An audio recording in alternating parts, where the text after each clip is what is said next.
Home of Africa's youth, the 77%. Hello there and welcome to yet another episode of the 77%. My name is Wanjiku. You know, on this channel, we are not afraid to touch on delicate topics.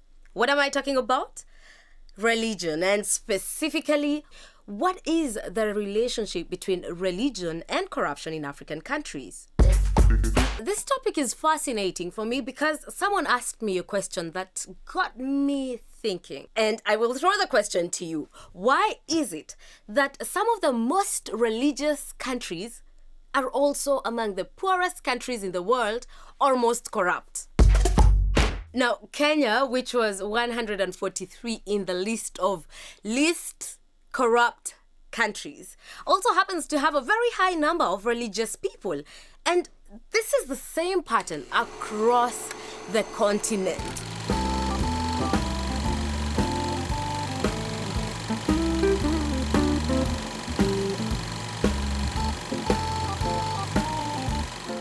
Now, I have to say it's hard to measure religiosity. For example, Botswana has a very high number of Christians, but they are the least corrupt on the continent. On the other hand, Nigeria is number 148. Yes, just process that. One would expect that religion should be making societies better. Isn't this what religious groups teach? How to be good, to do good, be kind to your neighbors, love your neighbors. So why is this not the case when it comes to things like corruption? Now, in Uganda, where again religion has a stronghold, the country was in position 151 of the least corrupt countries. Now, this is out of 180.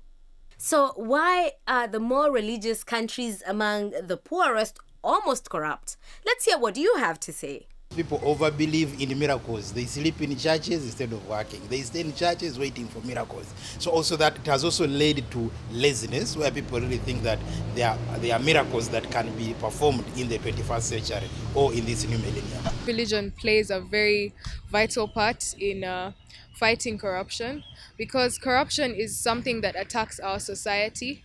And the pillars that we rely on, or the pillars that we, lie on in society, are morals that we learn and that are taught in our religious fields or religious, groups that we belong to. Now, one thing that is quite clear, especially about mainstream religions, is that no one is allowed to question authority. For example, Uganda's president has been in power since 1986, and we all know what happens when the opposition tries to question his position. But there is a correlation between religious and traditional practices that make people just hesitant to demand that governments provide basic services. Now, what does the clergy think about this corruption epidemic plaguing African countries? For us as religious leaders, we detest and we condemn corruption, because corruption is more dangerous than poison, is even more dangerous than a nuclear bomb. Imagine now, take an example of drugs, these human drugs. Someone is corrupted at the frontier, and he satisfies the drug that it can be useful to people, only to find that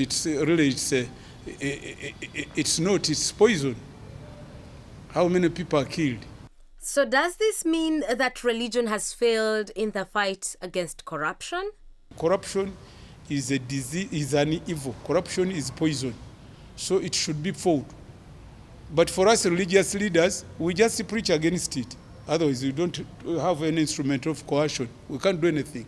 We don't have any authority in police. If we are going to fight corruption, we have to begin by focusing on the young. Not simply learning mathematics, geography, and so on, but showing them that when you do good, goodness itself is its own reward, and we are rewarding you. I hear you, Father Baka. And what do sociologists think about this? Now, we talked with Martin Semper as well, who gave us his analysis as a sociologist. Most of us went through missionary schools. The schools that were training leaders were built by missionaries. Okay, Nigeria, Ghana, Uganda, Kenya. But now with the privatization, and education is very much in the formation of people. We have moved away from where faith is actually the basis of our character. Now education is a business. We have privatized educational institutions. Government is paying very little amount of money. Indeed, underpayment in government agencies is one of the reasons cited for corrupt public officers. But I also think greed is just another huge factor that we cannot ignore. So what can help stop corruption if religion is not enough? When you look at the average person in the country, there is a discrepancy of income. They are working harder, but they are earning less money. You have to understand that. Somehow, it's like when you oppress people all the time, they will have to find a way of making it. But what do you think? Religion has the power to stop that culture, but like all things, people have to be truly invested in it, truly hold themselves accountable to it, even in their closets. So if people really invest themselves into religion, it does have the power to change that. Religious leaders themselves are actually dealing with the people of different diversities, the same people that are actually involved in corruption. They're the same people that are going to the churches. So I think it is the best alternative that we can have as Africa, to use it as a platform to make sure that the Christians, who also double as civil servants or any person who can get involved in corruption, are put to order. If our Christian leaders just put more effort to train these children to have these roots of Christianity, yes, religion can help us stop corruption in our country. Okay, here are two things. First, we should focus more on good things and good people doing good things. And second, as Martin said, governments need to stop oppressing people. What more can I add to this? In some communities, it is religious groups that have built schools, a basic need. But while religion is a great aspect to have in society, we need to realize that you just can't pray away bad governance or a society with no ethics. Because corruption starts when someone feels he or she has to pay a bribe to receive government service.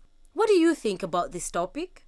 Let me know in the comment section below, and make sure you also click on the bell icon so that you can receive notifications whenever we publish such incredible debate topics that you can be a part of. Okay?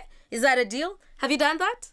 And make sure you have also subscribed to the channel. My name is Wanjiku Mwaura. Goodbye.